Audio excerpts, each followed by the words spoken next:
Hello everyone. Welcome to another weekly stream tonight. I hope you all have been doing well last week. I hope you all are healthy and more awake than I am. Today we are going to have a pretty chill, chatty stream. I had, to be honest, no real clue on what I wanted to do today, so I was actually asking Instagram around, and there were a couple questions, a couple things we can talk about today. But I thought, yeah, we will just do something a little bit about character design today. So I'm basically working on this guy. This is actually an older drawing I've done. I think it was for the homework at Brainstorm. But I never finished it, so I decided, well, why not doing it today? It's also good practice for me because I mostly do environments all day, so it's cool to come into something else than doing environments all day. Because I was asking today, should we do something? And then like I got messages about doing environment stuff, and I was like, so yeah. Let me turn down the music a little bit more so you can hear my voice a bit better. Yeah, so that's what we are going to do today. Will be roughly maybe 2 hours. We are going to talk about character design, talking about the process of rendering, painting, cell shading, my general approach to that. And yeah, a fun fact, I haven't done these for a while. I mostly do this for my mentees these days. So all my mentees who are like into character design and stuff, I'm basically giving feedback and doing all that there, but I don't have any time for myself to do that. So it's a great opportunity today to do this. And I hope everyone who is joining is doing well. Hey, Jesus, welcome to the stream. Hey, Martyr, welcome to the stream. How are you? How are you doing? Yeah, and I hope you all are more awake than I am. I hope you're all doing good. And I hope you are, in a good mood, so to speak. I've been working all day. So my 12-hour day is, I'm 12 hours in today. I barely moved away from my computer, barely took a break because it was like bam, bam, bam, right after everything. So yeah, but fun fact, I'm still in a good mood. You know, when you have this moment when you have too much coffee or too much caffeine inside that you start to talk very fast and everything. I think I just reached that goal. And just in case I'm getting down, I have iced tea standing next to me. I don't know if you can see that. It's basically a company gift. And then if I get tired and I stop talking, I will drink that, and then I will feel re-energized. Oh, it's vegan. I didn't see that. Yeah, it's probably still sugar in it. Anyways, how's everyone doing?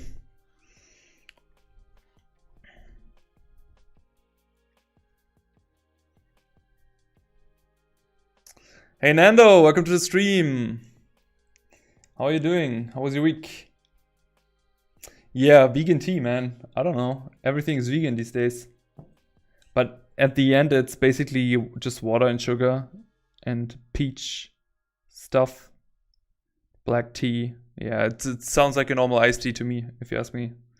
But maybe I just write vegan on it so people know that it's vegan. No hidden porks in that. What are you all doing? How was your week? Tell me. What are you working on? How's everything going?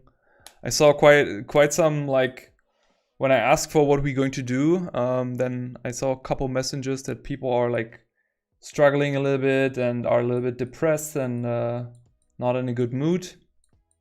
So yeah, I hope most of you are in a better stage of mind right now.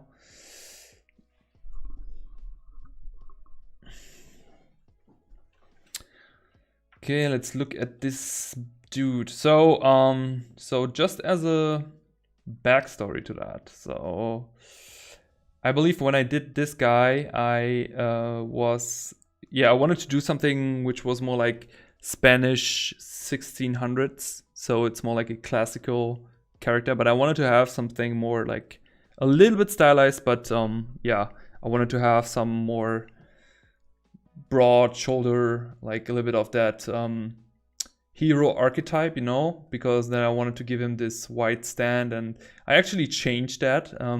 Do I actually have the older sketches in here? No, I don't. Okay, never mind. But I did couple iterations on this one, and I think actually if you watch the brainstorm vlog, you actually see when I did him.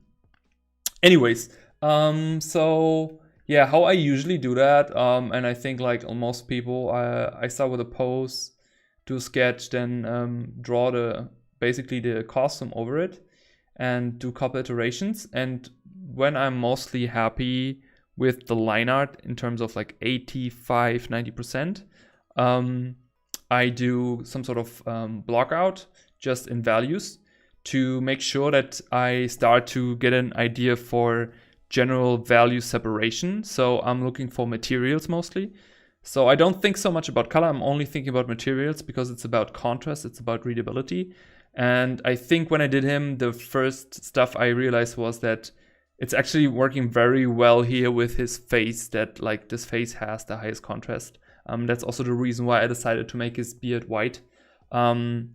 Because this was more my selling point, but I also knew that I wanted to have some sort of, yeah, like this big chest, this round Spanish chest, or proud Spanish chest, what they call, I think. Oh, I just see that his quad is a little bit short here. Anyways, we can adjust that. Yeah, and then when I'm okay with that, I either do a flat where I just do colors. So you basically go from this to this, and you can do variation of these, of course. But in general, I would say the values should work. So when you do the value blocking, it should work in general. And also materials usually don't switch too much in terms of values. But when it comes to color, of course, you can take it and then you can completely adjust that. And you can try different stuff. And I decided for a more warm palette here. And what I like to do before I go into a big rendering, I do a very quick rendering. So I basically take that and do a super rough block in, just to see how light could work. And this is not 100% correct here. There's also some stuff I see are missing. But this is already, I think, also a year old, 1 year old or 1.5 years old. So I already improved since that. That's good. It's good to know. Anyways, yeah. So I would always suggest, like before you go into the big one, do a rough one. What is that? Ah, that's the whole thing scaled up, so to speak. Yeah. So you basically try, and that's also good if you try that, because it shows you things you might not know right now. So you don't know maybe how you want to render that, how far you want to push it. If you want to cell shade it, if you want to render it like really painting it, because there's a difference, right? And for the people who don't know, like cell shading is more of a, I don't want to say simplistic because it has finesse in there, but it's more of a, can I say tactile? It's more of a tactile approach, I would say. So it is, and it's something which we are starting with, and depending on how much time we have at the end, we will see how far we can push him. But cell shading is also a good starting point, and from that on, you can technically also paint him completely, like really paint him to the deepest ends. And you can, of course, at a certain point, use photos. And I remember when I learned this approach, I think Murat, who maybe will join the stream also later, I'm not sure if he will be here today, I think he showed me the first starting point on rendering that.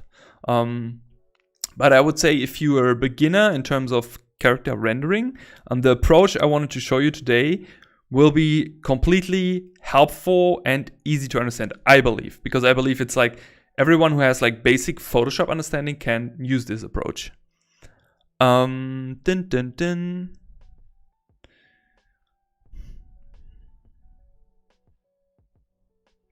Nice, Martin. It's nice that you work on 3D stuff.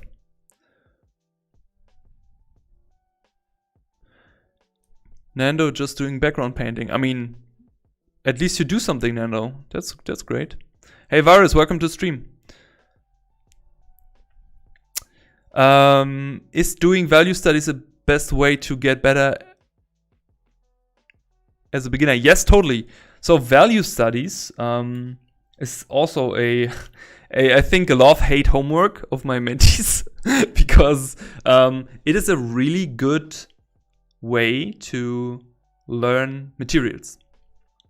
And the thing is, when you do value studies, you take all the color away and you only focus on how much light get absorbs and how much light gets reflected by an object. And usually when you do still life value studies, you have different materials in there. And this, when you do more studies, you have to be aware of, okay, I have, for example, a vase with a spoon and an apple. And maybe you know that already, but some people, they don't realize that those still lifes with those different objects are actually there to have different materials, different material contrast. So the idea is, so to speak, that you have something with a complete different material next to a complete opposite material. So something which is less reflective versus something which is really reflective. And then you're going to paint that. And if you do that in grayscale and take all the color away, it is easier to understand. So Varus, back to your question, I highly recommend value studies, but also try to do it with a certain approach. So if you have really trouble, start really with doing it on like understanding stuff which is reflecting, understanding on how light is bouncing, and then also move over to edge work, like where to use a hard edge, where to use a soft edge, etc., etc. I feel like I talk too much today. Nando. Do you enjoy putting textures during the blocking value stage? Good question. Depends. Depends really on what I do. On characters, less, unless it is something which is super complex and I don't want to paint so much, you know, or which I want to see how it would look if I have some sort of like metal pattern or something. But I would say for environments more than for characters. How is it for you?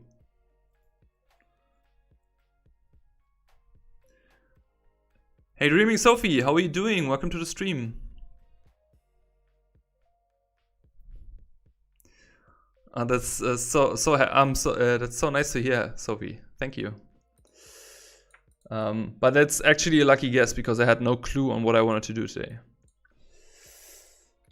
Okay, so I need to check the structure here first of that one. So, so let's say you done your line art, right? So maybe I turn everything off here so we can see that.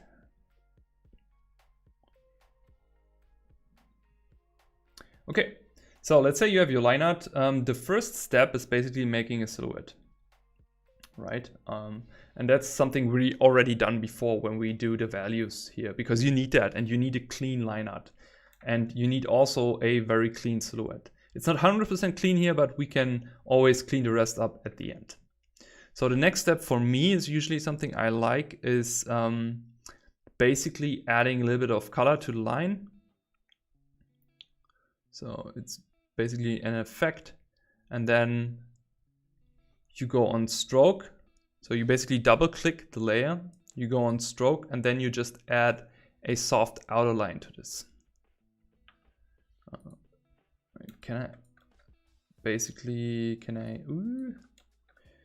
So it's basically an effect here. Yeah. And it's basically just coloring the line art a little bit. It just gives it a nice color effect. You don't need to do that. That's just a personal preference to do. And then, of course, like we did already the values, and I would recommend when you do the value block-in, make sure to block in as clean as possible. And I also would recommend to block in materials on the same layer, because it just saves you a little bit more time. So if I have something which is wood, then I would put all the wood on one layer. If I have some sort of cloth, I would put all on the same layer. If I have leather here for example, I would put all the metal on one layer. Here I split it because it's upper and lower half. Here also the leather, we could merge that with this one here. I know we can't because it has to be below the metal. Then we have this one. This is something I wanted to have maybe bronze or gold, depends on what I go for. Then the cloth, of course, is the layering on top, so it has to be above. Then we have this. This has to be above the trousers. Then we have the leather for the boots. Then the face on a separate layer. And then we have this little nuance here, this feather on top. Okay, so what is the next step? So for that, I want to show you a render pass. And this is something I didn't invent it, of course. Just want to say that. It's nothing I invented or something. This is I don't know whoever invented this process, because I see a lot of people using that process. And I don't know who was the first person, the caveman of that process, so to speak, who did that, who invented the fire. Shout out to that person. But what I like to do is basically I want to start with a multiply layer where I have 30% gradient with a warmer gray from below. Then I use a more darker, even more saturated warm tone for the base shadows. Then I use some sort of blue for rim light or with a color dodge layer because it gives a nice reflective stuff, and it will be, I think, especially nice here on the metal. And then of course I also need a little bit of red subsurface scattering on the face. So for that I use this reddish tone and on a soft light layer. And that's the base rendering we're going to use. Okay? So, but before, there's one more thing I want to do. So now that you see that I have all these things here, these plugins, right? And these are clipping masks. So if I unclip them, they look a little bit messy here. And what I want to do, I maybe afterwards want also to use these as clipping mask. But the problem is if I use them as clipping mask, I can't anymore if they're already inside. So there's a simple trick. What I just do, I take my silhouette, press Control, and then Control-Shift-I, so I invert it, and then just go over all the layers and just delete everything around quickly.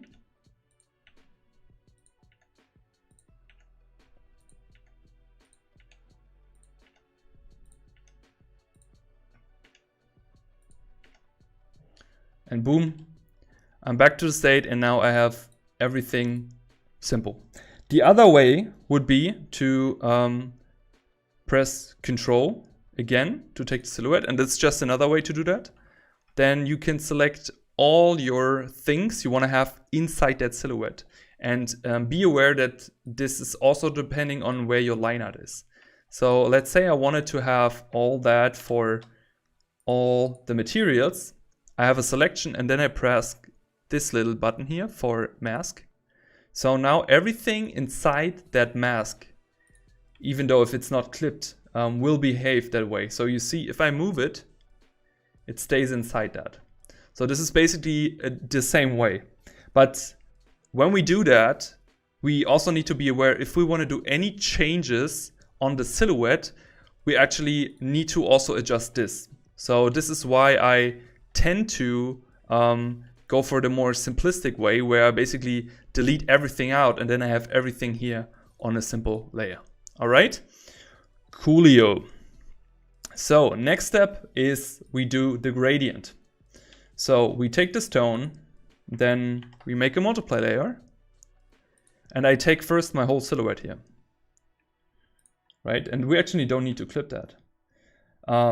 So the opacity actually doesn't matter because we will adjust it anyways.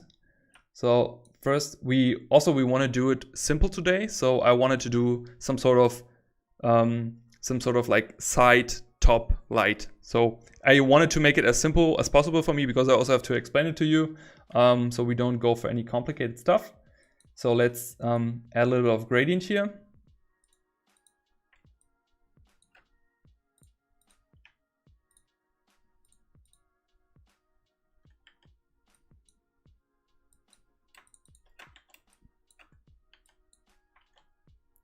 Oh, what is happening?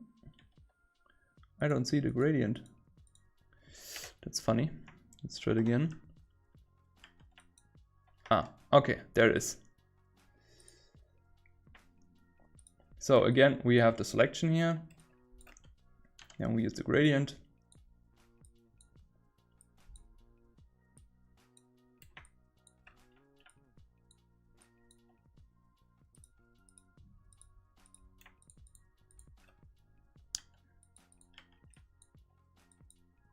Am I stupid? Why don't I see my gradient? Ah, I'm stupid. Haha. Yeah, of course, you cannot see anything because it's below. All right. Good that I do that for living. Never mind. All right, again. All good times of 3. This is so embarrassing. All right, there it is. All right, so now we do the gradient. And we want to make it on 30%. That's just an average, of course. It depends on how dark you want to render that. So usually tend to put that on 30%. So this is basically simulating a base top light. So we have some sort of like gradation from light to dark. So we can push that a little bit more here.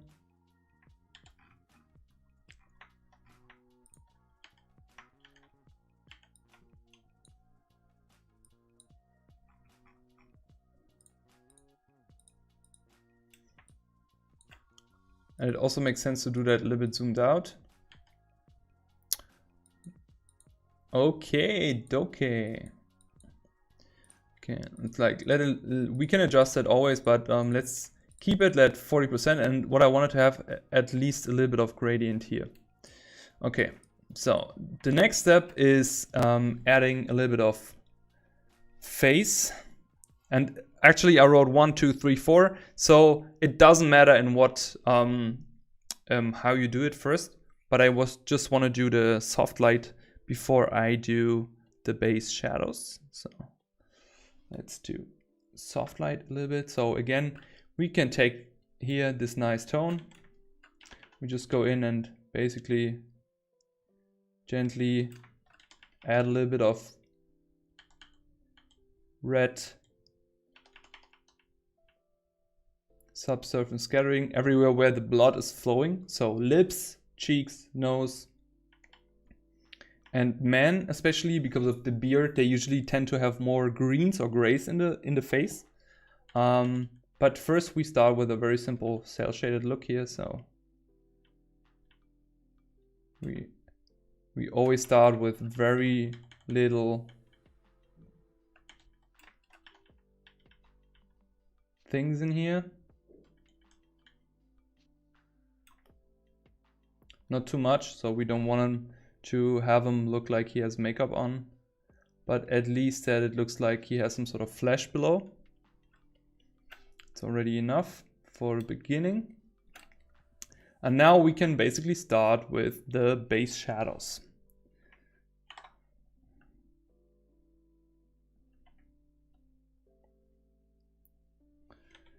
So we take this tone here, and the cool thing now is that we have all the stuff. We can basically make selections. So when you press Control, you are taking the auto select tool, and when you click on something, usually, I need to lock this one. When you auto click that, you basically are jumping from layer to layer. So it also saves us a little bit more time. So in general, I would always start with the biggest masses, so to speak. So before I actually select a certain thing, I take the whole silhouette and work in some masses in here.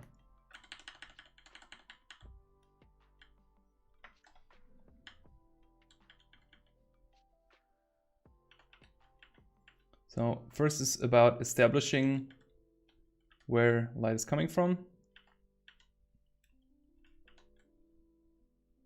And always do that very gently, because it's very easy to go very dark.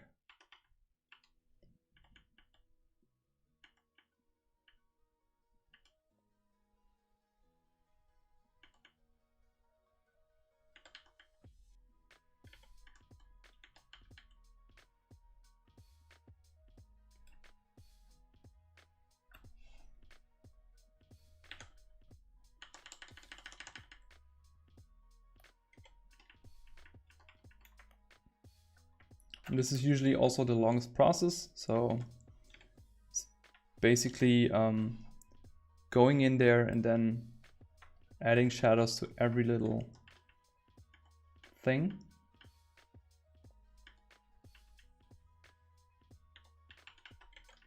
This will definitely take a while, but it's also a super chill process. At least for me, I like doing it.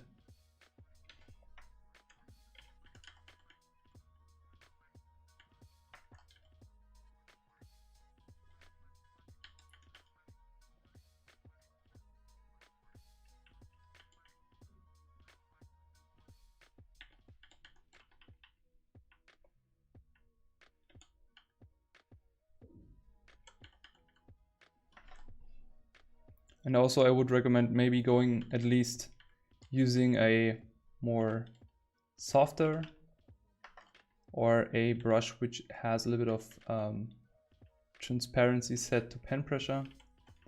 So it makes it a bit easier to control everything.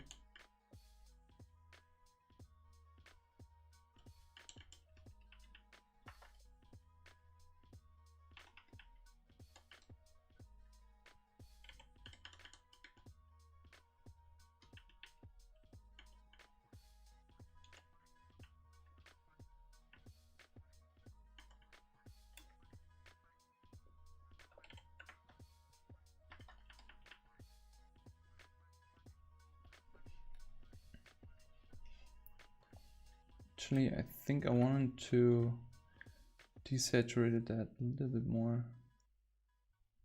It's a bit too warm for my taste.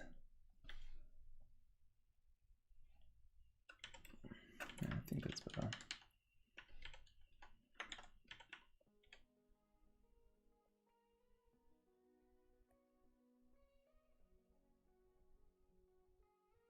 So thinking about where light is hitting and how they're casted shadow on his face.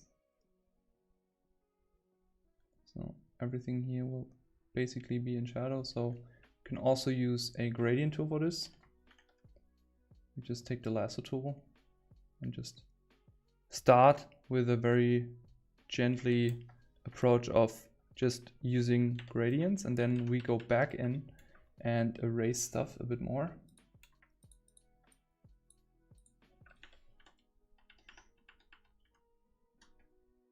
So we are now going with the soft brush, and in general also, like, the more you use a hard round brush in the beginning, the more you need to soften edges, and the more you use a soft round brush in the beginning, you also need to add hard edges. So there's no way around that, in my experience. I mean, if so, please enlighten me. But yeah, in general, this is the process of doing that. Is about the control on soft edges and hard edges. And yeah, I personally really like this process. Also this process on painting, so I could do that really all day. Also really calms me down. But it's also, yeah, this approach is a very simple approach, I would say, on learning to render more complex forms. And using this on your characters. And you can always, because of this process, you're not like painting everything on one layer. You basically do it a little bit more tactile. That makes sense. When you do it a bit more tactile, you basically have the control of changing things.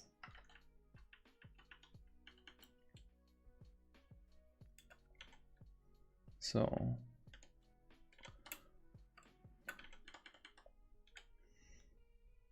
also everything casts a shadow. So let's say light comes from here, this direction. So his whole helmet and everything will cast a shadow here. So we go back into taking just the silhouette here. So, you know, we could actually, the thing I said before, what we can do is now for the whole painting process to just save us a little bit of time on switching. Let's do this with the mask. So everything is inside of the group here.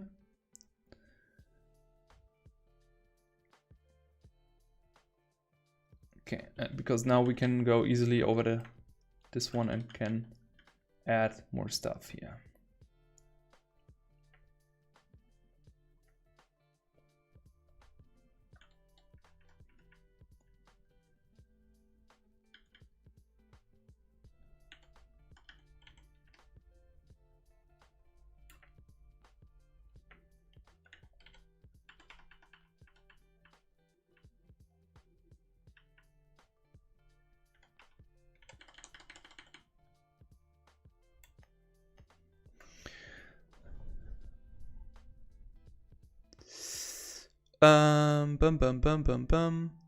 Let me read the chat quickly. Hey everyone who just joined. Sorry, I need to scroll up.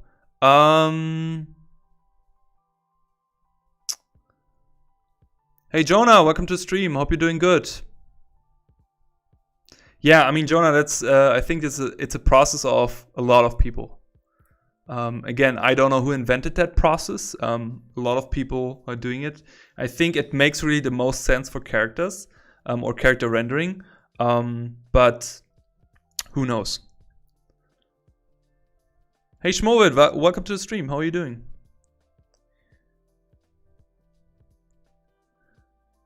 Yeah, Nando, that was me after. I just for the record, I started working today 7:30ish. So solid. What time we have? 7:30. Yeah. So solid 12 hours in working, and I took like 20 minutes break. Hey Average, how are you doing? Thanks a lot. How are you doing? Welcome to the stream. I selected the whole silhouette just by pressing Control on the layer, Martyr. What would be a natural blue rim light source? Or rather real life? Sorry, Average, can you elaborate the question? I not completely understand it.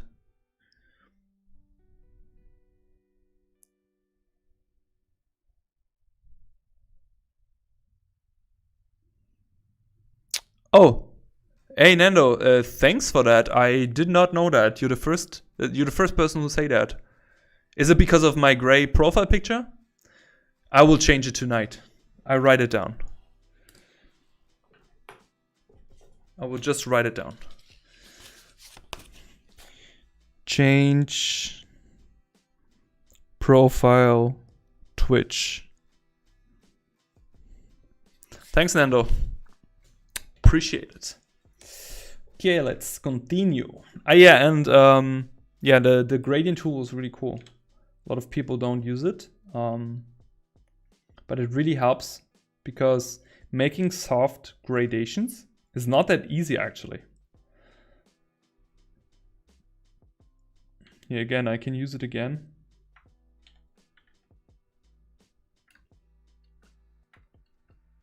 And you can control that really nice. Right now I have it on 100, I just do 50. So it does it way less, and then I just do it again. Very subtle.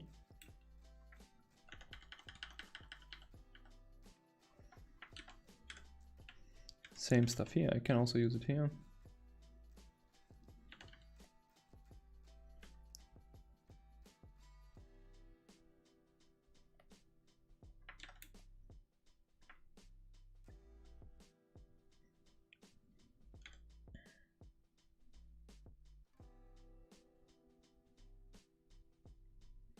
So this will be also in shadow. So if you have really trouble painting or something, learning to calculate cast shadows should be one of the first stuff you should learn. It's really important. Importante to learn. Just love that word.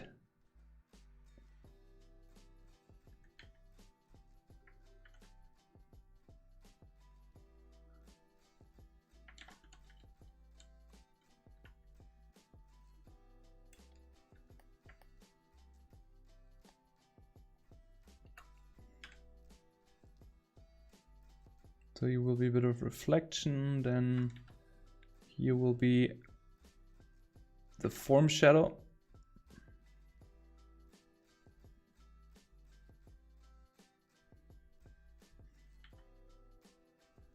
And we will make it from here because it will be darker here and it will receive a little bit more bounce light here. And then again, we take the soft eraser and then erase it out. And again, that's the first phase of the block-in. So we can adjust this all day.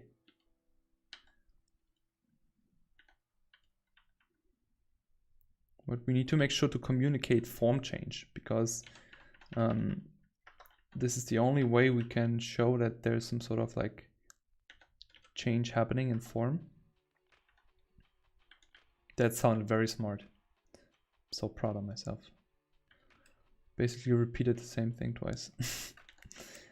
Yeah, but it is really the best way to show that.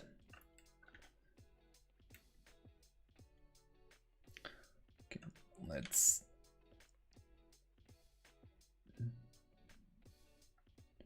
do the cape. Do I have the cape separately? Probably.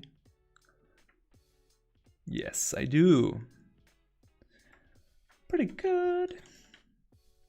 Okay. Now we can easily darken the whole thing. Also, you can darken it very evenly because it's cloth, so it has not so much reflections. You can make it a little bit brighter here on the lower part.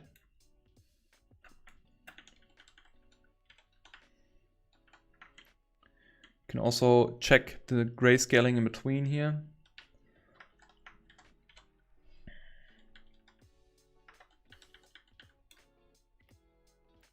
So let's go over to doing it with the arm.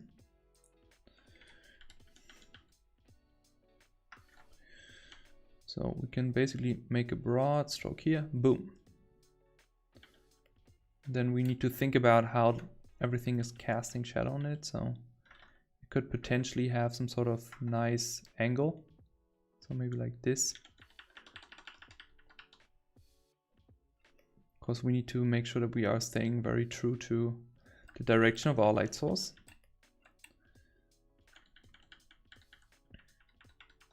And it's okay to make mistakes, because you will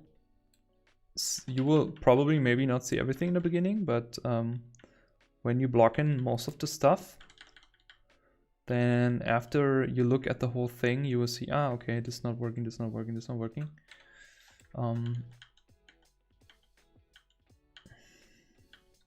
Also, we need to make something here. I think when I did the sketch, I wanted to have that have his foot on a body or something, but I don't remember actually. Chad, what should we do here? Like, give me some inspiration. He could also just catch some food or something. I don't know. I'm gonna let it stay for a while. Okay, this is all in shadow. Shadow, shadow, shadow. Just in shadow, shadow, shadow. And again, it really doesn't matter if you start with soft brush or hard brush. Really, just make sure that you try to work it gently in, because it otherwise will get harder to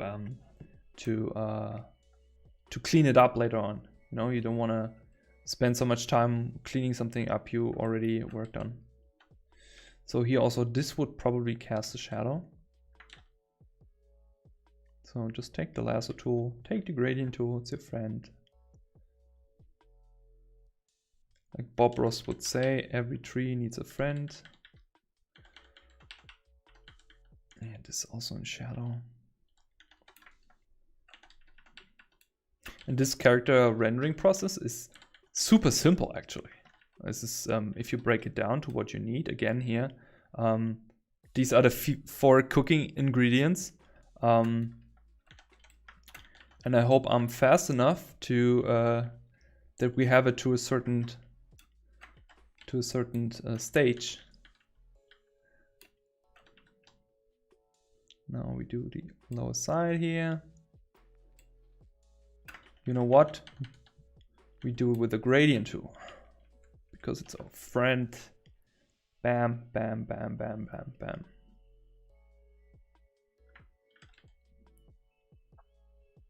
Because now when we use the gradient tool, we have a little bit of gradation also as well, because it's metal, it will have a little bit of reflection. Same goes for this part here, so this is round. I mean, again, the drawing here is not the best. It's also, I think, 1.5 years old already. But we want to at least communicate form change. This is really important. And it will also cast a shadow. So, where's my selection? Let's go in here. And now gently use the gradient tool. Zoom out a bit to check if it looks like it should look. And your eyes usually will tell you. Also, these little things here are metal plates on his leather glove, so they will also reflect a little bit more light. This will be in shadow. So we maybe have a bit of reflection here. It's on the lower part of it.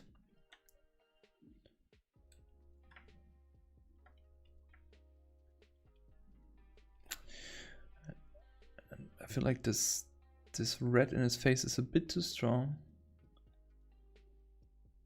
Yeah, because it looks a bit more like makeup. But we can also afterwards go back in, clean a bit of the line art, add a little bit of scars, adding more whites and stuff. So, but we come to that point also. Any more questions? By the way, yeah, thanks, Nando. You mentioned a blue rim light to pop the silhouette as a part of the rendering process. I wonder what the real life source of the light would be. I mean, it could be night, right? Or it could be some sort of water reflection, or it could be, if it's a fantasy theme, it could be some magic light, could be some blue flames. I think the question is more, or it could be also just atmospheric light a little bit, you know.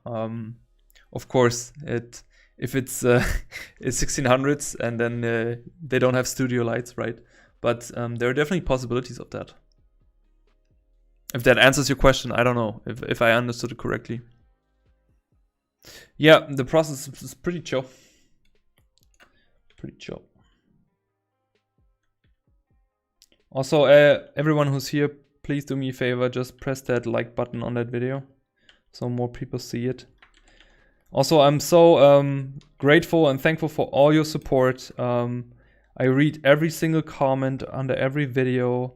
And every time someone is saying that they find my channel is underrated and more people should see it, that's like really the biggest compliment. So thank you, thank you, thank you. I highly appreciate you all and all your support.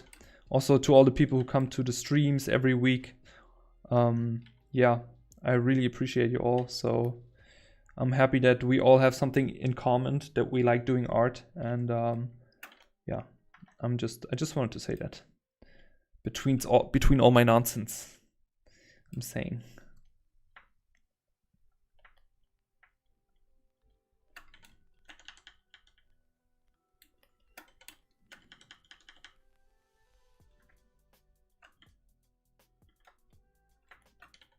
So this leg here will probably be mostly in shadow.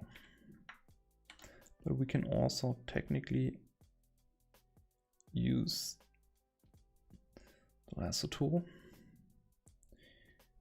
Let me guess. I think actually everything here will be in shadow because he's blocking the light by himself.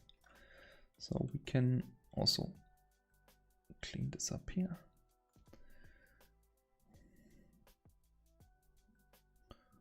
This will all be in shadow.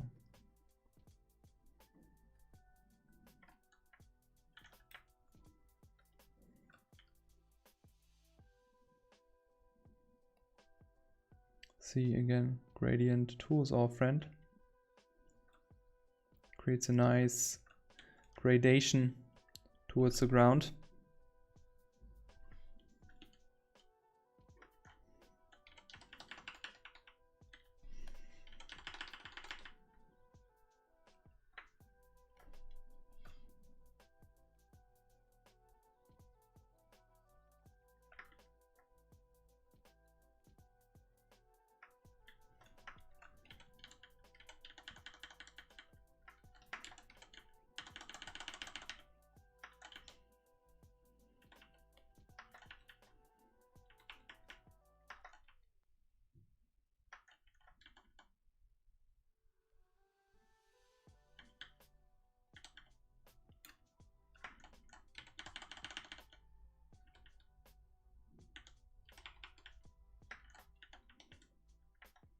So if the light comes a bit through here,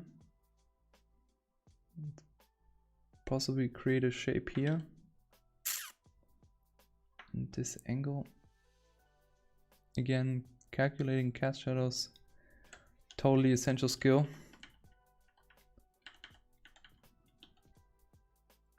Highly recommend to learn that.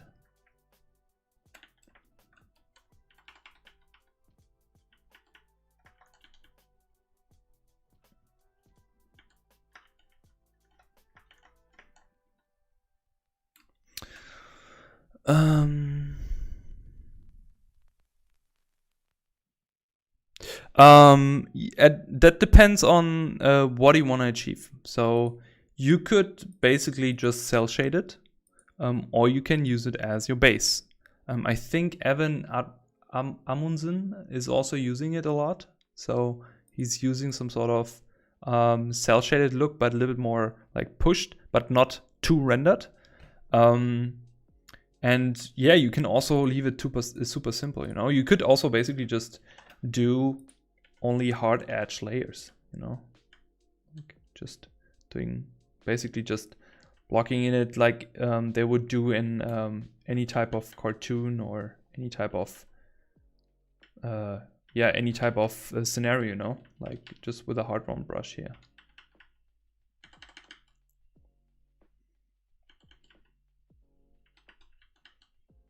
Like this. You know what? I like it actually pretty much with the cool shadow. Maybe we should try to cool it down because we have a very warm palette, and I wonder if we would basically take, yeah, it's actually not that bad. Like maybe we can do something in between, because we have in general a very warm color palette, and if the shadows are really warm, we can desaturate that a little bit more. Maybe like this.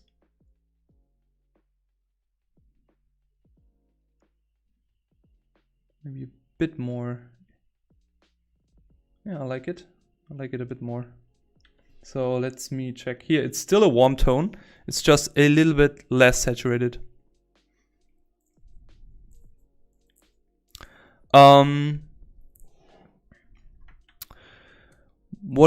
Hey Jimmy, first of all, welcome to the stream. Thanks for the support. And hey Janusz, what do you think are the pros and cons for a painterly approach where you directly paint in solid colors without blending layers or without blending modes like I am doing? I think if you are so advanced and you already know what you want, like if you know to 97% what you want, then you can totally do that, of course. But the problem is, if you do any big mistakes or you want to do adjustments at the end, it limits you, you know? So I think there is no real bad or good way. I think it just shows you limitations to what is possible and what not. So I love, for example, for environments to directly paint stuff, you know, directly with colors. But when it comes to characters, I like to change way more stuff. So I like the flexibility of that approach here. You know, so everything has pros and cons in a way, but yeah.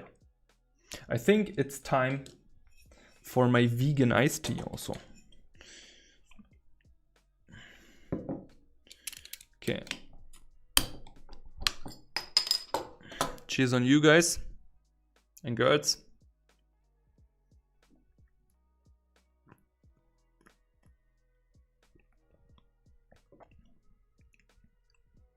Oh, it's not bad.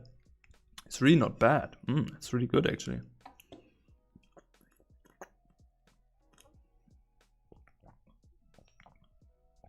Noise. Richard's Son iced tea. That's pretty good.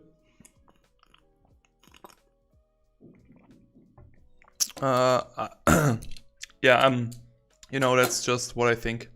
Don't take me for granted, Jimmy. I think it's just, yeah, it's just a way of seeing things. Okay, let's move on with that fella here. Okay, where do I have the shield?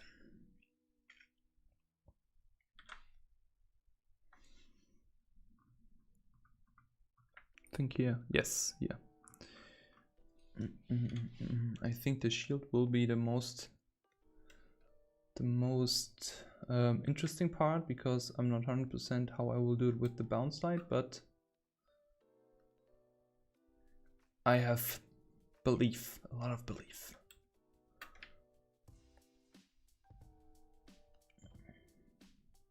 By the way, what are your girls and guys playing right now at the moment? I haven't played any games for ages. I'm only playing a little bit of Counter-Strike with my buddies, but not really a lot of solo games. Can anyone recommend any games?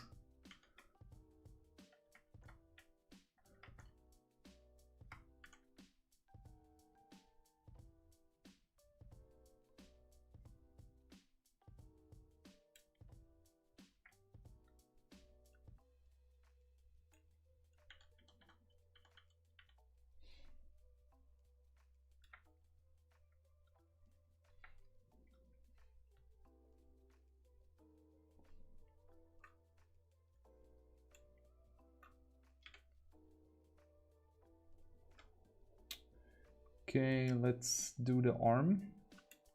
And then we should start also adding some reflections. So by the way, actually I haven't finished the face. Yeah, but also one big thing I forgot to mention.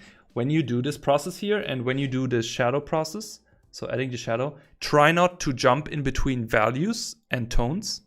So just try to stay with one tone and then basically try to work it in with, as we did it before, gradients or soft round brush or hard round brush, but try to work it gently. Try not to jump around here, like take different tones, because then it can be that you maybe lose yourself a little bit in the whole thing.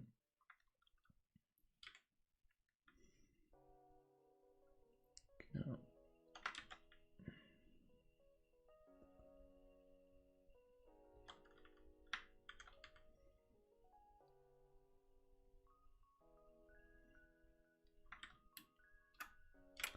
Then we're going to have some sort of light will be here, and then we are going to have some sort of casted core shadow because it's reflected. It's a completely reflective surface, and it needs to follow the form, otherwise it looks wrong.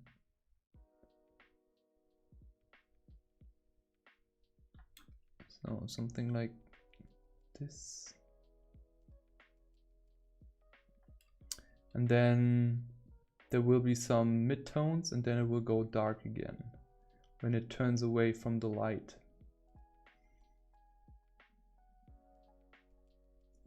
And I think I just want to do the metal first here.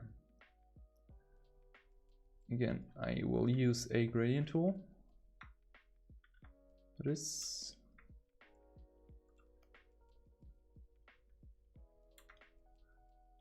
And then we are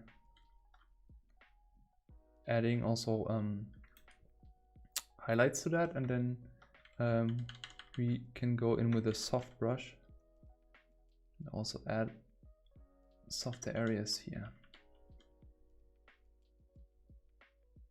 This is really about the control of the whole process. I think this could be actually a bit thicker here. This whole thing is pretty thick. Then we also need to do this here because there is a form change on that. Even though these little things here, like, I mean, it's not the best design, but yeah, we can always add stuff on top. Okay.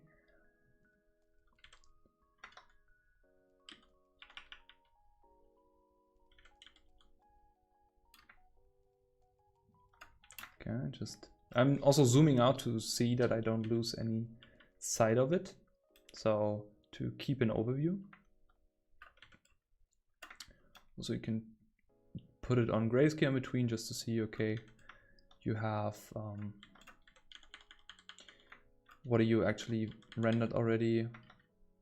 So to double check, how's the stuff looking?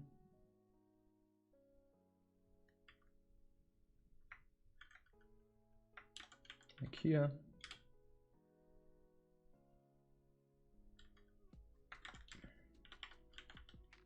Oh, this iced tea was really strong.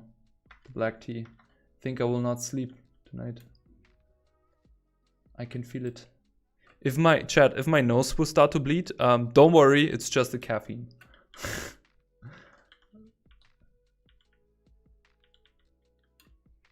It's normal.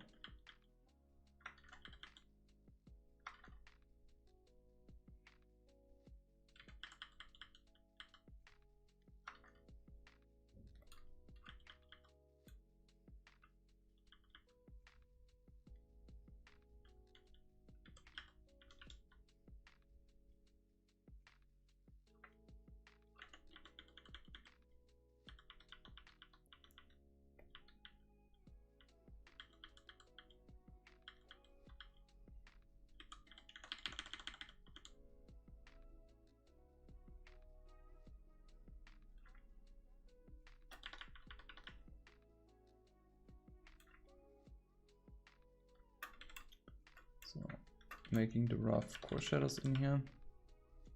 Hey Kakashi, welcome to stream. How are you doing, man? How's it going, Saeed?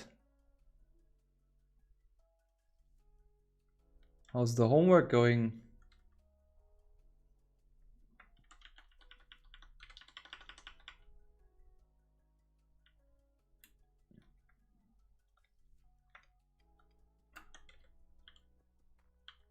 But you see that this process here, this blocking process of the shadows is really the stuff which takes the longest of this whole thing.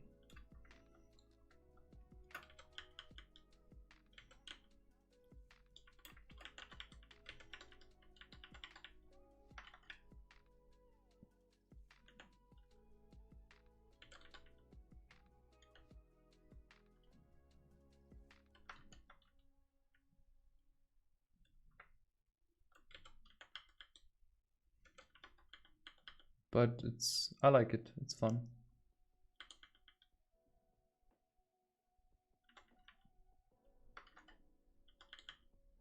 Just keep in mind, everything is some sort of form. And then you will have no problem on shading that. It's really the base fundamental thing. To understand like everything has geometric form, every little thing. And then you have no trouble on rendering if you understand how to calculate cast shadows and on how to how light is behaving.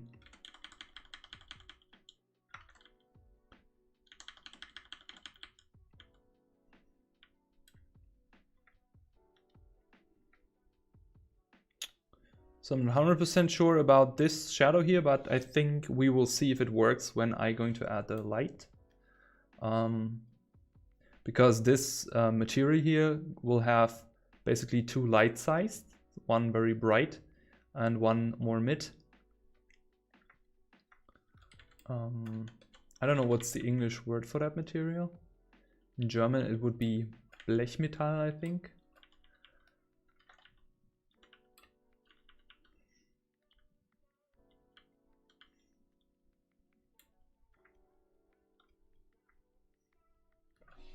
Can also turn it off and on just to see if you missed something. Yeah, what do we want to do with this rock? Do we want to make it a body or something? A corpse?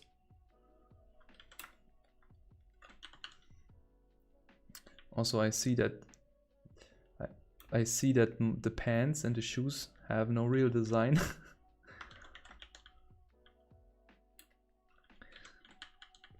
But it was a very stressful class also. Too much homework.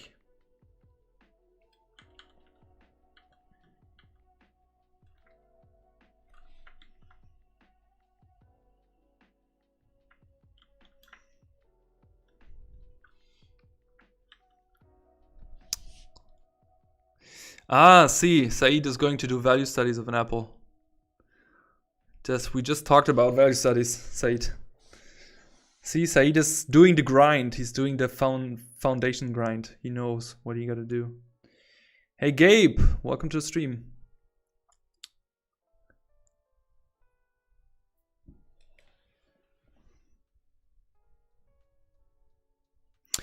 Any tips on practicing rendering? I've spent many of my years just getting to the 60%, but after doing that so long, I'm comfortable with designing and painting, but I get stuck rendering and I quit it. What do you mean you get stuck, Gabe? You don't know how to proceed, you don't know when to stop, you over-render it, you don't know how to finish it, or you don't know how to get to the last 40%? Can you just elaborate on that? Yeah, Nando, I don't know. Yeah, glossy, it's a bit more glossy. Yes. Also, for everyone who just joined, thanks for joining.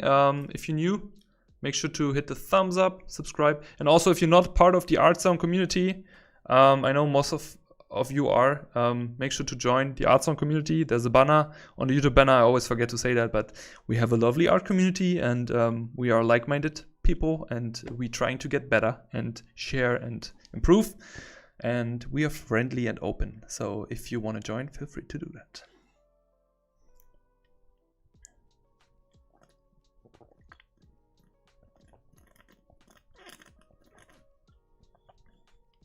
This iced tea is really good. A bit too sweet though. I'm not a sweet guy. 7 grams of sugar. But taste-wise, it's really good.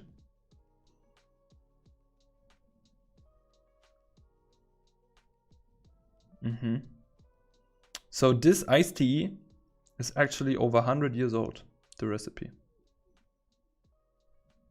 Do we believe that?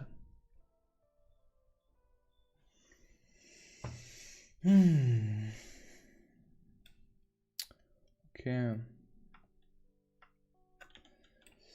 So next step now could be trying to add a little bit of light.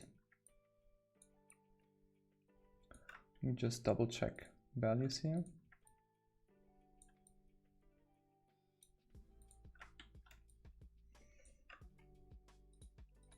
So going away from it and just seeing, because we're also going to have ambient occlusion shadows, so shadows where everything is a bit darker. But I also tend to do that really at the end. I think we can just put another shadow layer on top here, just to make sure that we don't kill this one, and just push the shadows a bit more. So I think we can possibly do the shadows here a bit stronger. Just some sort of gradient. By the way, if any of you watched the how to draw with me videos I made, please give me a feedback, because I have no clue if people like it. I know some people like it, but in general I have really no feedback on them. So if you haven't watched them, please watch them and give me a feedback, because I really enjoy doing them, but I don't know if it's interested in any way for you, or if it's even motivating for some people.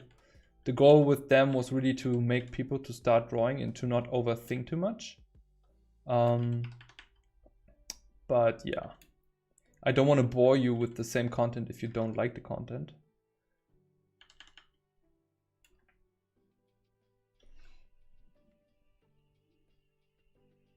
So this is working a bit better.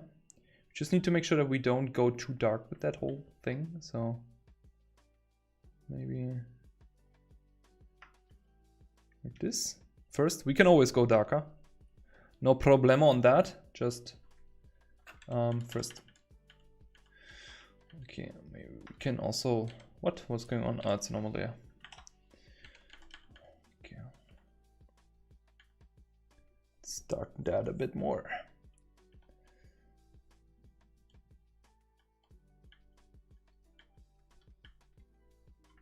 It's the second layer of shadow, so to speak.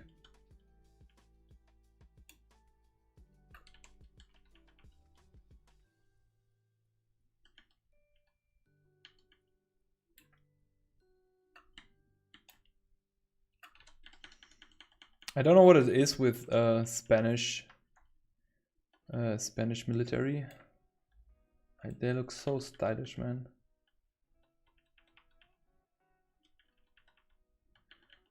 I wish I had more time to do a bit more projects for myself.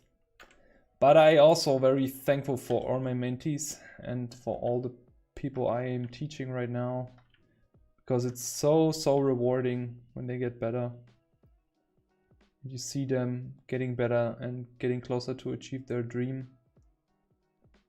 I would never thought that, to be honest, really, I would never thought that it would be so rewarding.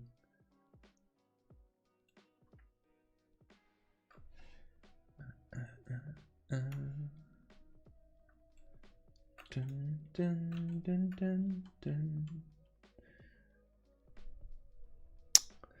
Oh, sorry, Gabe, I forgot you. You can't finalize the fine detail. The last 40%. Yeah, I'm not an iced tea drinker, Saeed. I'm actually this was just a present from my company.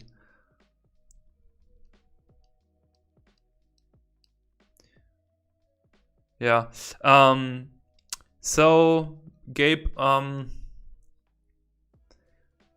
I understand what you mean. I would say try to paint stuff which is not too complex, and try to break it down and just take it as a goal to make it better every time. So maybe give yourself a week for one piece and then stop and do the next one.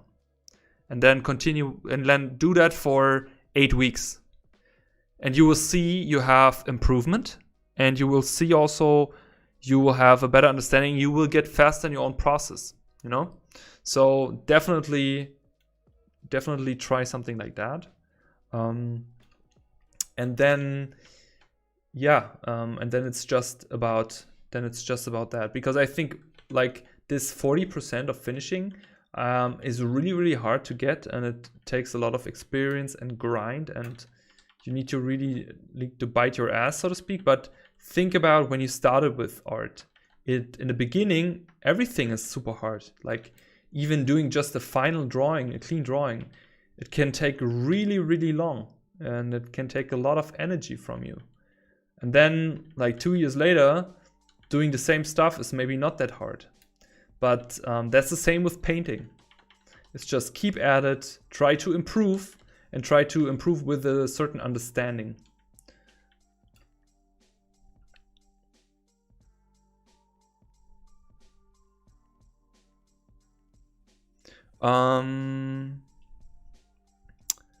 Before I go, what? I really have no idea where I want to go with my concept art studio-wise, and I actually don't know many where can I find a big source of names for more indie and mid-level studios. Yeah, I mean, that sounds maybe a bit cliche, but Google. When I was looking for studios to apply for, I was basically just Googling studios all day and making a list also to not forget any studios.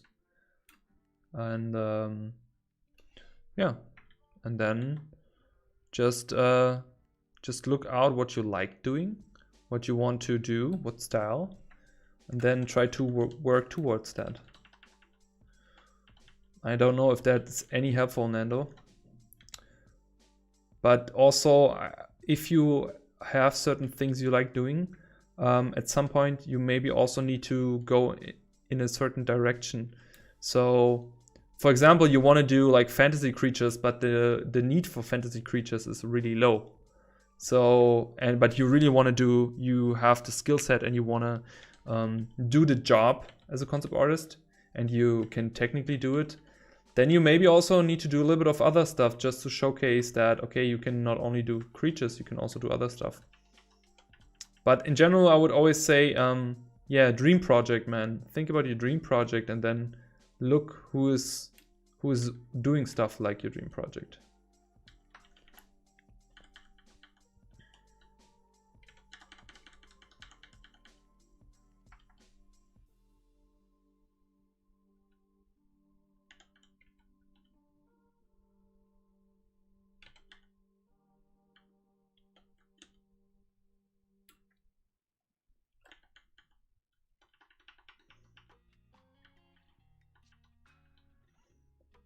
Okay, let's add a bit of light just to balance that out. So let's maybe try the color dodge stuff first. So we make a color dodge layer, then take a soft round brush. Hello, I said brush, not eraser. Brush. Put it also on color dodge. Take this blue here and let's see how does this look if we add small reflections. Oh, why is that warm? Oh, that's why.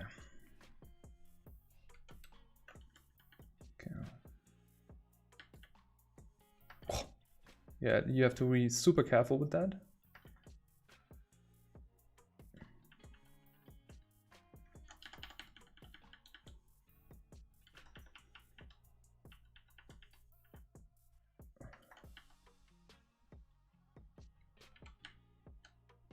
This is maybe a bit too blue for my taste. So the highlight, I wanted to have a bit more white.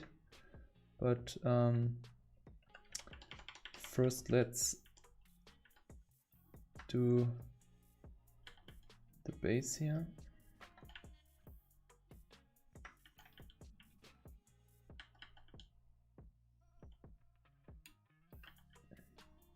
So there will be a white and there will be a blue highlight.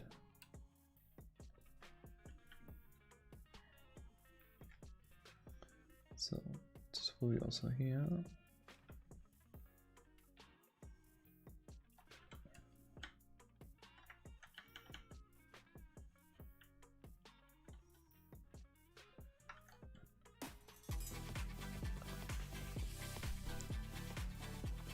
Hey Kaylin, welcome to the stream and thanks for the follow. I appreciate it. Highly appreciate it.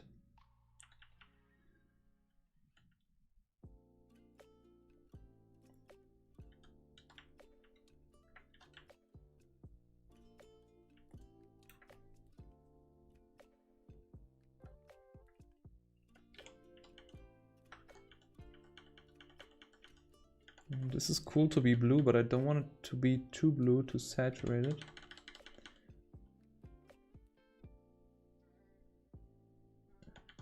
So here would be a shadow, like we need to add more shadow here. And here I wanted to have more of a white light. So I actually want to have like blue light on this side and white light on this side. So we have a really nice contrast also here in color. And we are probably also need to go back and clean up the shadows a little bit. Can also use the gradient tool. Man, I love the gradient tool. Shout out to the gradient tool. So also, whoop.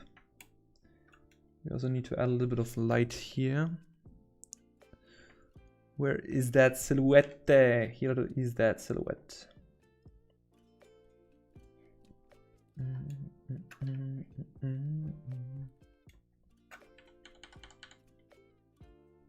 So again, very gently. Are we on the right layer here? Yes, we are. Very gently, not too strong.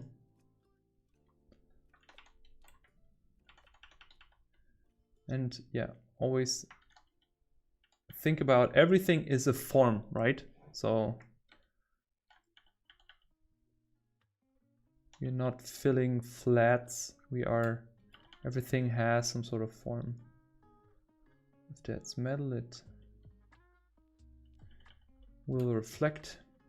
But it's a bit too blue here. See, like this, you have to be super careful with the color dodge thing. Because I just press super gently, but it's going super blue if I just press a little bit too hard.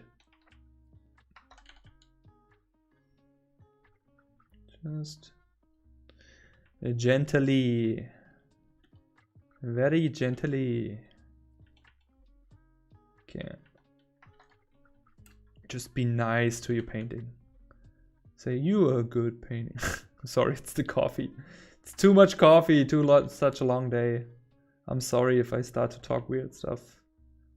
Sorry.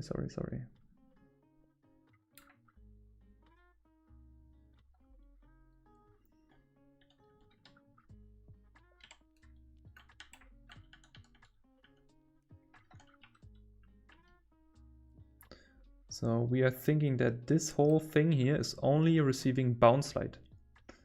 Okay. Getting bounce light. And I think we also need some sort of form shadows because these look too flat. But it's going very slow and closer to what we want to achieve.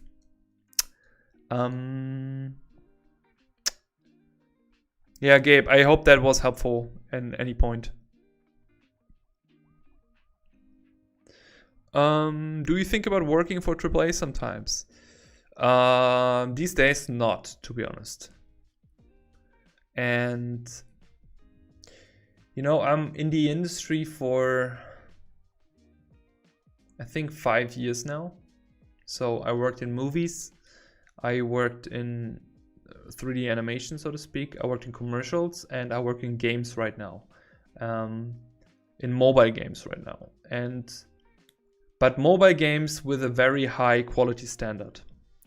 So, and I also see that studios are going closer and closer, like mobile game studios are going closer to a AAA quality, so to speak, but on a different level. And it's also just getting more mobile because there's more money involved. I don't want to say I'm not interested in working in AAA, but I also know what it means to work in AAA. Because just by talking to my friends and everything I'm known so far, because I see how it can be different also. Movies was stressful, commercials was stressful, you have daily deadlines. AAA can be also very stressful. I'm very happy right now at my company because it's very balanced, so to speak, and I have enough energy to produce content and do streams and stuff. And I'm pretty sure if I would go into AAA, I would not be able to have enough energy to do all that. And that doesn't mean I don't work hard enough. I work really hard. I would say, but it's just like it's just a different level. I also have to accumulate to that. But never say never. I don't know. Janosch, my internship had For my internship at the end of the year, do you think I should only apply at places that specifically say that they take interns, or also try places that might take interns but don't necessarily say on a website? Definitely do that, Jonah. Definitely apply to every place, because it can be that they potentially want to open an intern spot. And let's think about it. You apply right before they open spots, and then the application comes in before they actually announced. So you would be technically the first person. I have seen that stuff. I've seen that. That they didn't even wrote the role on the website because it was already given. So always try to play all your cards. And also, after I finished college, I sent out for real 200 emails. And sometimes I got no reply. So I would always spread in a way. Of course, try to make a portfolio which is really catered to a studio you want to work in. So don't do a super general wide portfolio. Really nail it down to the style and what they need, because then your chances are way higher. If you apply with stylized stuff and a company where they have only do realistic work and you apply with stylized stuff, you maybe will not have a good chance. Or you apply with characters for an environment design role, same stuff. So yeah, really really try to be more specific with your application. But also, yeah, I would make a hierarchy on studios. Like, what is your top 3 studios you really want to work? I would spend all the energy all the time to make the portfolio as close to that studios, and then everything else comes above. I hope this helps you. Welcome, Limelines. Welcome to the stream.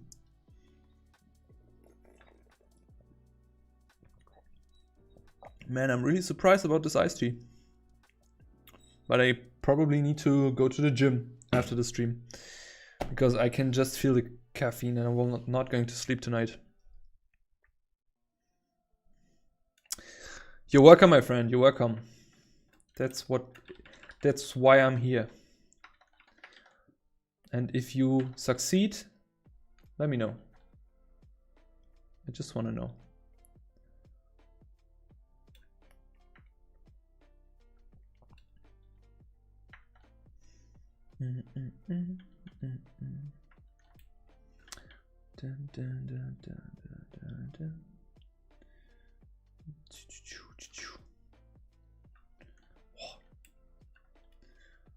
I love adding white highlights. I don't know what it is, but it's so satisfying. I can't tell. It's like cleaning. Maybe I'm a little bit weird, but weird analogy. It's like cleaning. What the fuck? Hey, no more caffeine for me tonight. It's like cleaning. I'm sorry. I don't know why I need to laugh about it. This is so stupid. Why did I said that? But you know how it is with the internet. Once it's there, it always be there.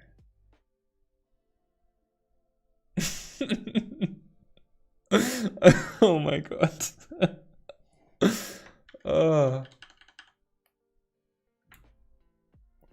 So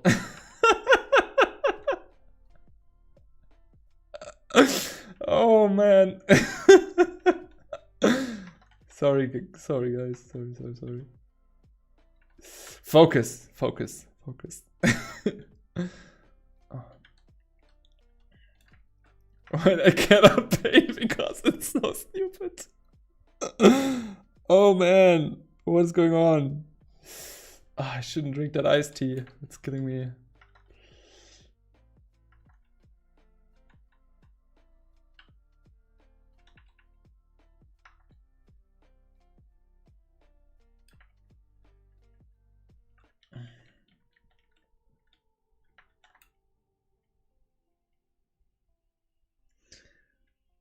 The iced tea is really hitting different.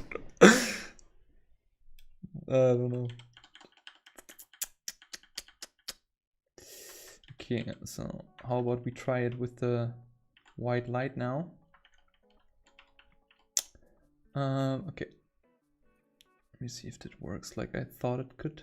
So I want to have some sort of reflection here. Was that too bright? A little bit.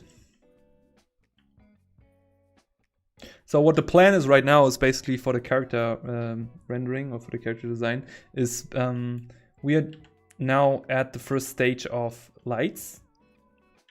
And then we go back on doing that for the shadow. So we try to, because we still have like, here should be more of a form shadow and we need to adjust the shadows. And now it's really a push and pull process. Yeah, Said. It is.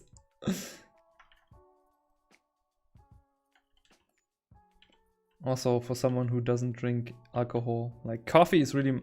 I don't even drink alcohol, I don't smoke or anything. Like, caffeine is really the only thing for me.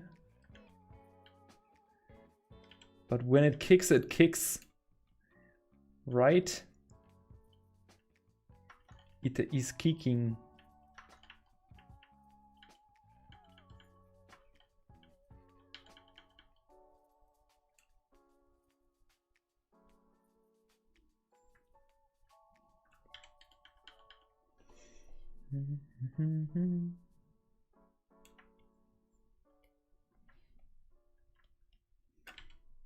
So again here really we need to consider that every edge, everything is basically also reflecting light.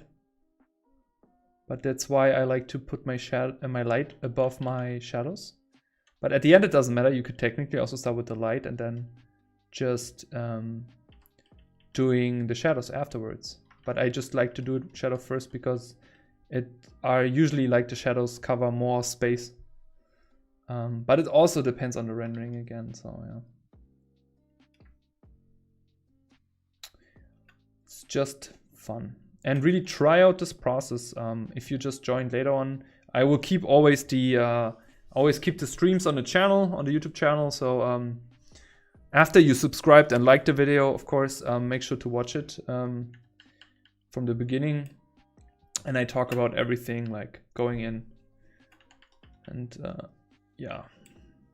And to be honest, I didn't expect that it would be so much fun today because I was really not sure about what we're going to do tonight. And also I haven't touched this character here for 1.5 years. So I'm really surprised how much fun I have right now. And I was also very tired right from the stream. But every time I push myself to do the stream, I'm just happy afterwards that I could talk to all of you.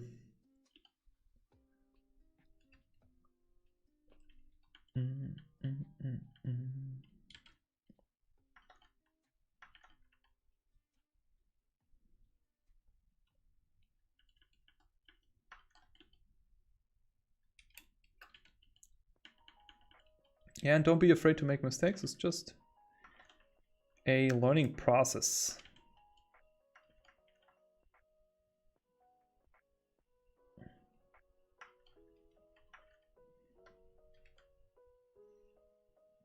You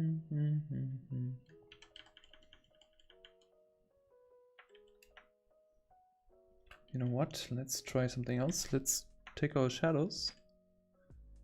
Press Control I. Because we have a selection here. Let's see if I can do this. Oh no, not Control I. It should be like this. No, Control I was right. Control I.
Could technically use a bit of the gradient tool here. Do you girls and boys have more questions? Oh yes, you do. Yes, JB, the video will stay on the YouTube channel. Hey Ann53, and hey JB also, welcome to the stream. And welcome to the chat. What's your goal in art? Do you like concept art more, or do you have other goals like animating?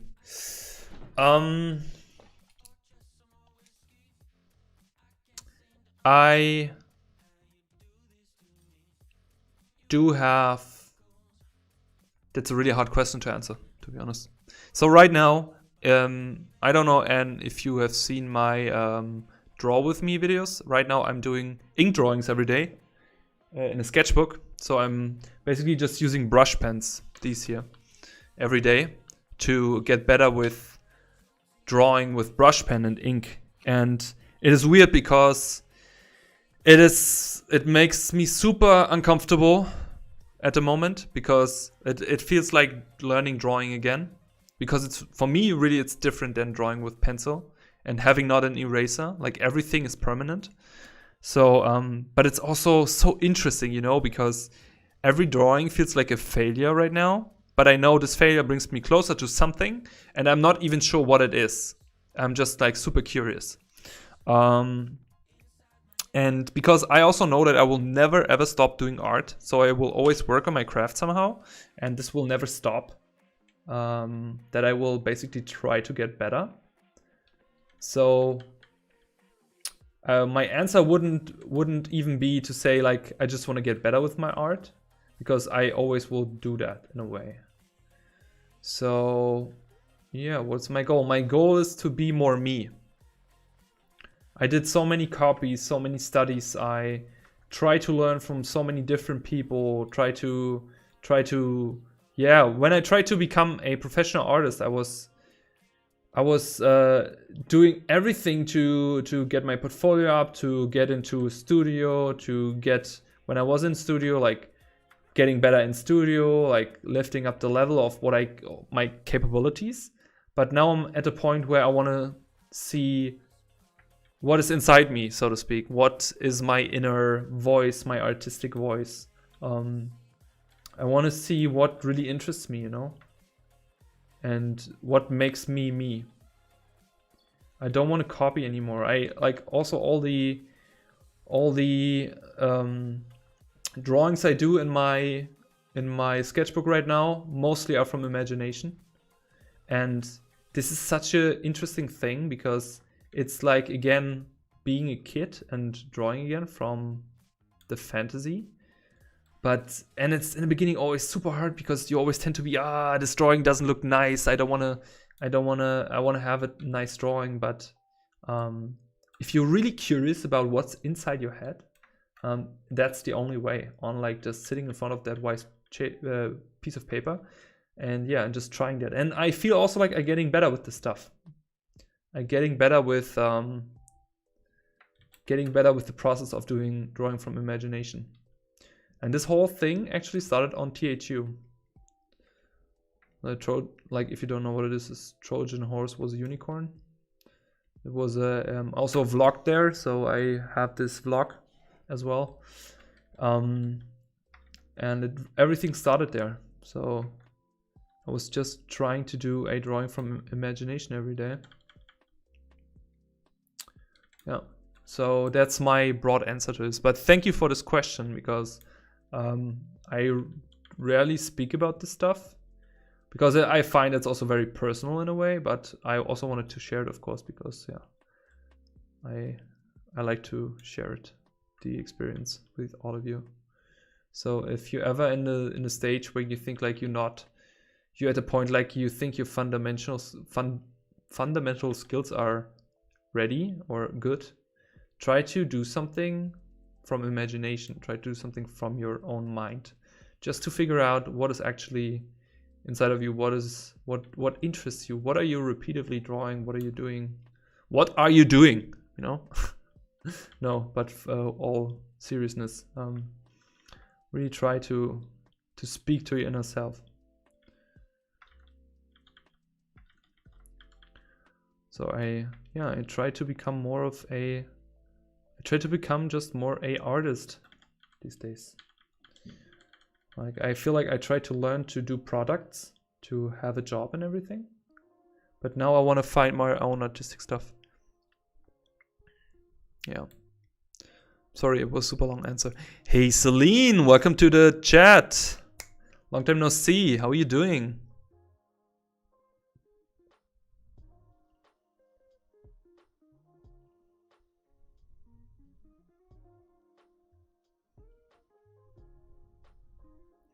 Oh no, I'm sorry Nando, but you can you can watch the rest later. We will remember you. Till the end, brother. We will never forget you. Have fun in uni.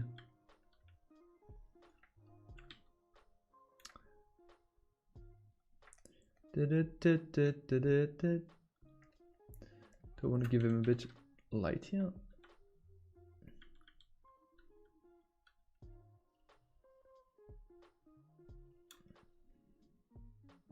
Yeah, it's not too bad. Man, I actually should clean up the line art a little bit, but it's okay. It is a fun. It is a fun. So let's check the light. Yeah, so we definitely need to adjust also. We need to adjust also the shadows again.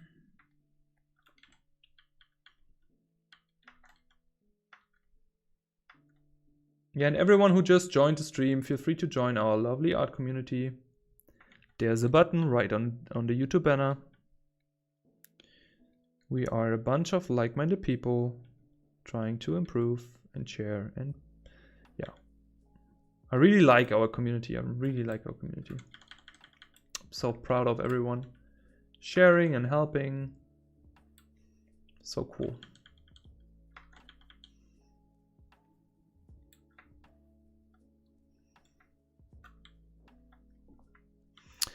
Let's check readability. Yeah, but again, back to the process here of the character design, of the character rendering. As you can see, like, again, I said this weird word quite some times today, but it's very strategically rendering the stuff. But you also have to approach it with a certain delicacy. Delicacy? Yeah. You have to be very cautious about stroking and about adding lights and shadows, because this can go very dark very fast. So if you take a too dark tone or two different tones, yeah, you can basically make everything look super muddy. So always try to make delicate, that was the word, delicate decisions.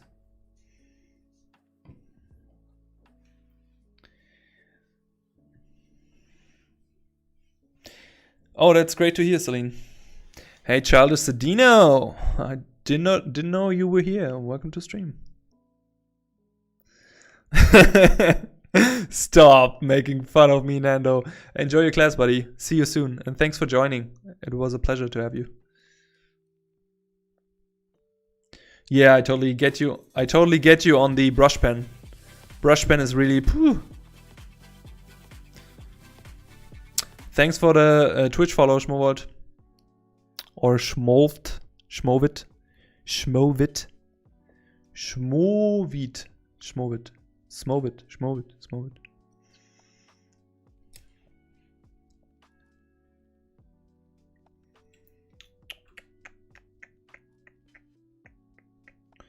Does anyone has questions, by the way, to the whole rendering process here? Anyone, anything unclear, anything I haven't said maybe? Can be also possible that I forgot something to say.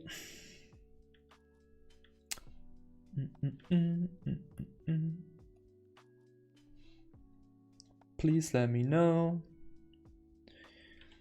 Also, please make sure to hit the like button on the under the YouTube video, so more people are going to see the content. You can also learn this stuff. So let's add a bit more of darker shadows here on that.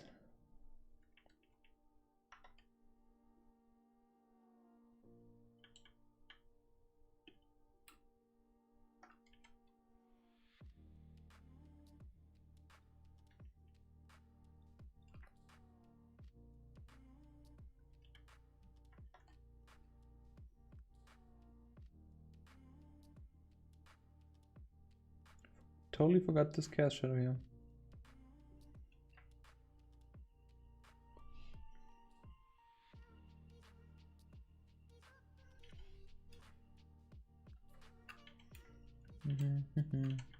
Yeah, so let me adjust actually this form shadow. Because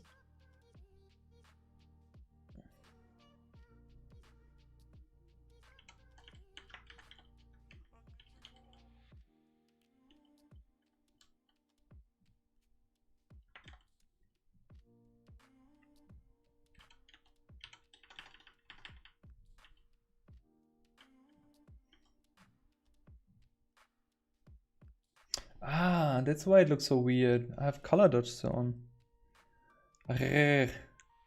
Damn. I need to redo it. No problem. I redo it. I was wondering what's going on. What is going on? So the light here is basically everything which comes in between. So we're still going to have some sort of more stronger form shadow here. Also usually this type of metal goes very dark at some points.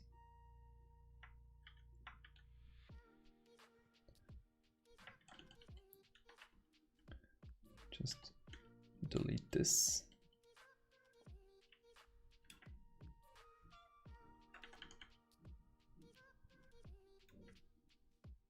That's a bit better.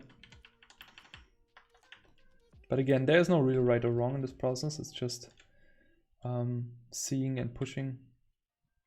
I feel also like this shadow here could be a bit rounder.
Okay,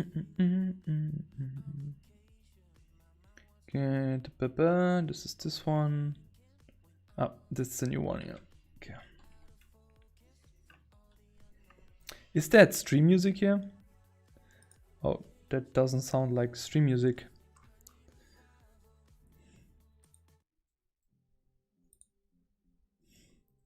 Otherwise they sue me. This sounds like stream music. Yeah, no, I don't have a fetish for screen tablets. It's also like the thing what I don't like about it feels like drawing on glass, even though if you have like this paper foil on it, it always feels a bit like drawing on glass.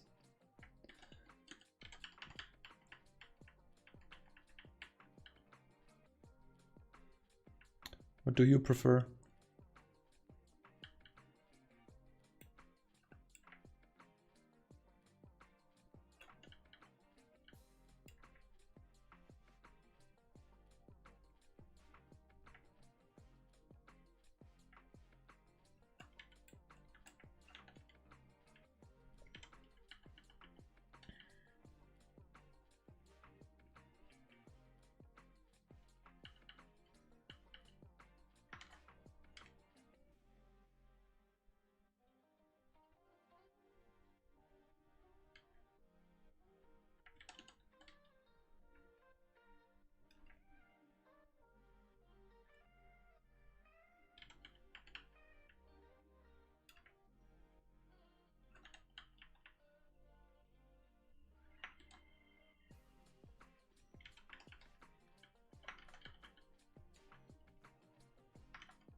I should make a button for color dodge. Just to save time.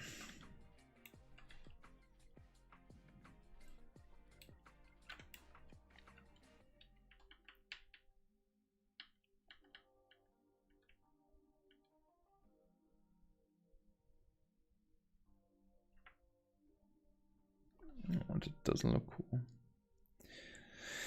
It's not what I had in mind.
Ah, still color dodge.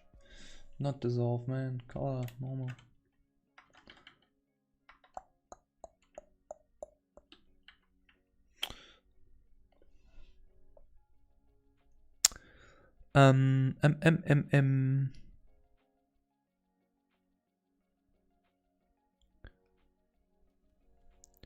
The highlights does not scatter dots on this armor. What? Just let me know. The highlights does not scatter dots on this armor. I don't get your question, Saeed, but we can talk it in the mentorship meeting. Feel free to go to the office now. I don't want to hold you back. Oh, and you also prefer intus. Nice. thanks, and thanks for joining, and have a good day. Thank you very much. Appreciate the words.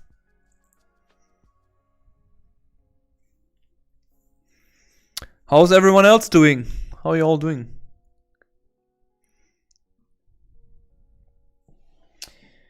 How is it going? How is it going?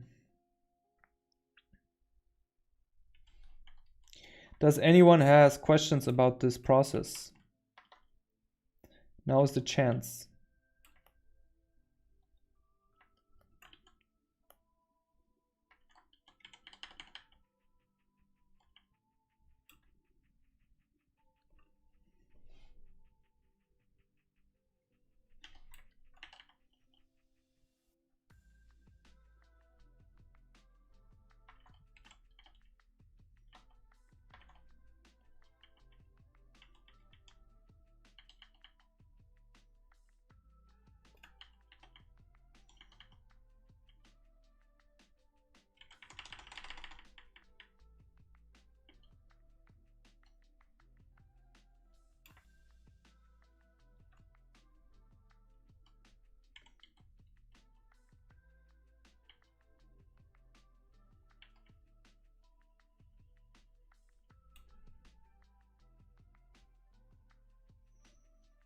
Okay. So cell shading is basically how the name is saying. Let me take all the flats away, maybe then it's more visible. So if I take all the flats away,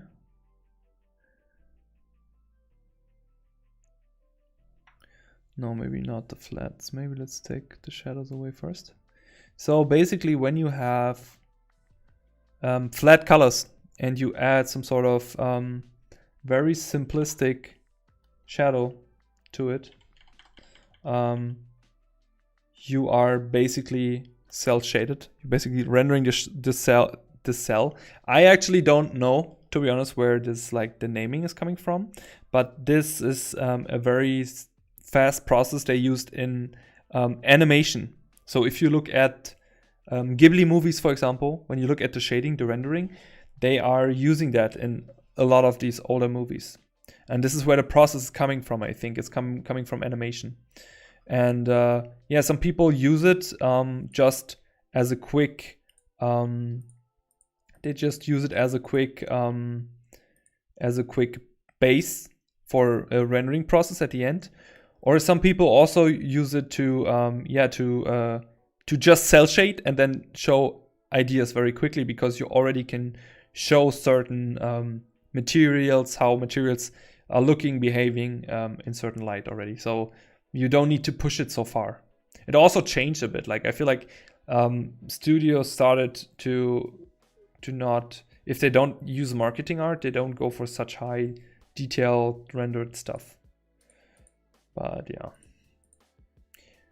I also explained it a little bit before in the video, so you can also watch that again.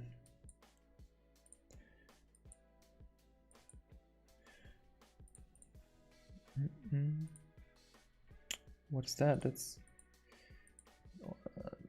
is that the old shadow here? No, that was the example. And we also need to clean up that a bit.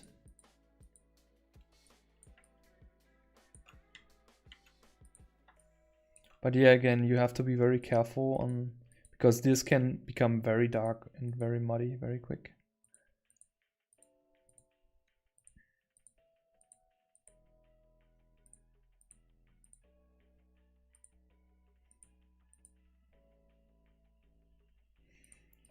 I think when the stream is over, I will continue finishing this one here.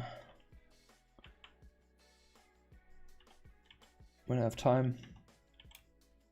It's really fun.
And sometimes it's also try and error, so just seeing how things looking, if it looks like you want it to look.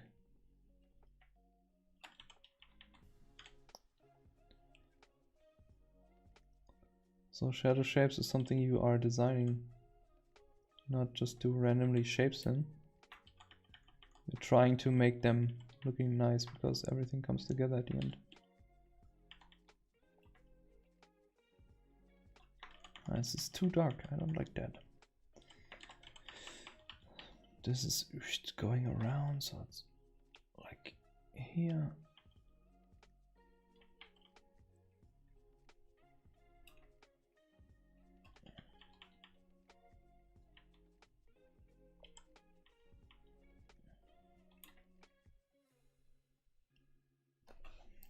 Then we can go back into light.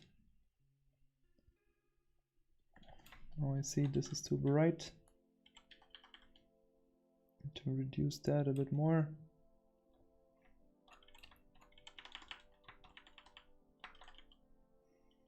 Just adding maybe a bit of stuff here, just a bit of noise.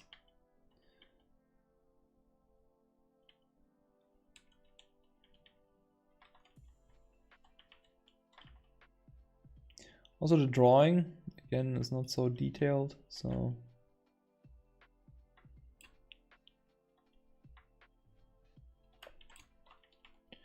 but there's so many possibilities we can do, so much stuff we can shade.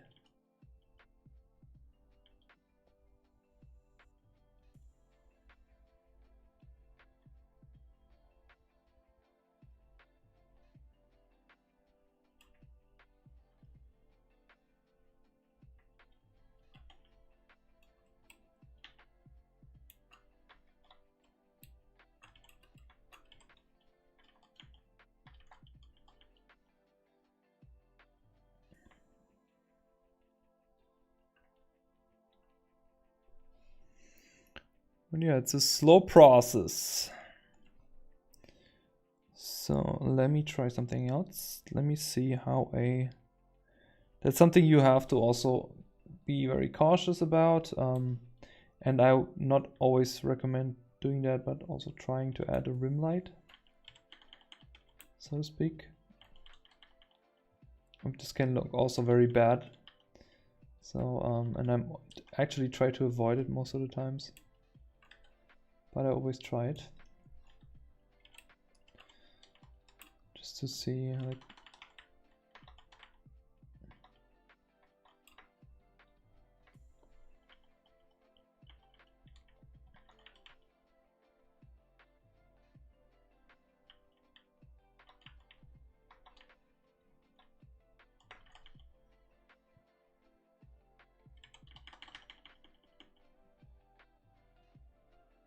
boy.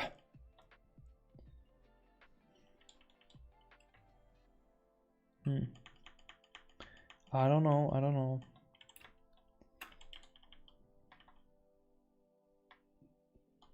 We add a bit of blue here.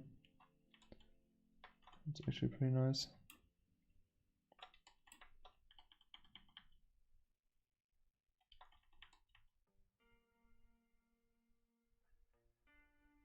What's the soft light layer on the skin for? It's for subsurface scattering.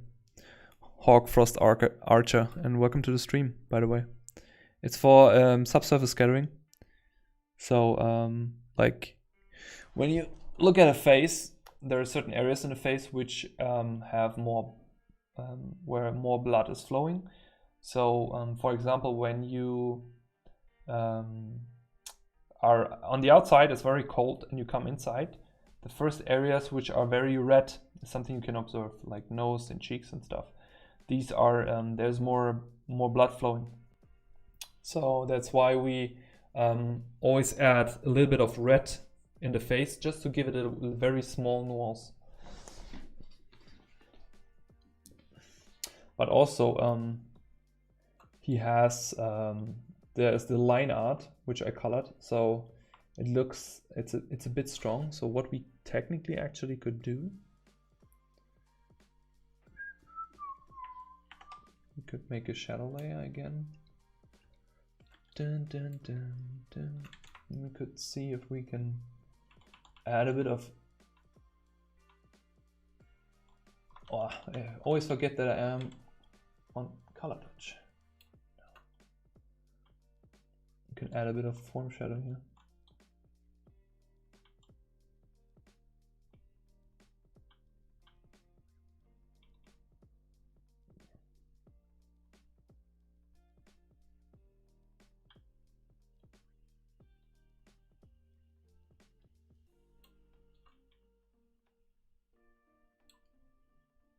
Now we give it a little bit more form.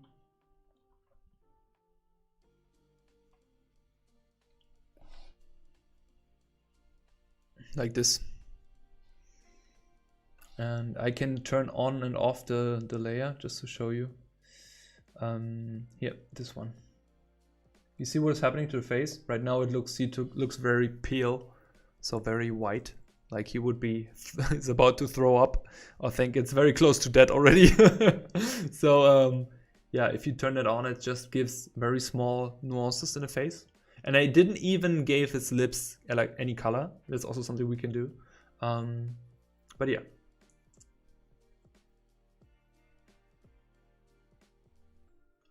All right, everyone. I see we already over 2 hours with our stream. Please do me a favor, if you're still here, like the video and share it with one person maybe, if you think the person could find this useful. I hope you liked character rendering or everything we spoke about the process. Again, the video will stay on YouTube, will stay there. This is as far as we could go in 2 hours. Maybe I will paint it off stream, maybe I will continue it in the next stream, I'm not very sure. I leave that open. But I hope you liked the video. I hope you liked the stream. I appreciate you all and that you all been here and being company to me.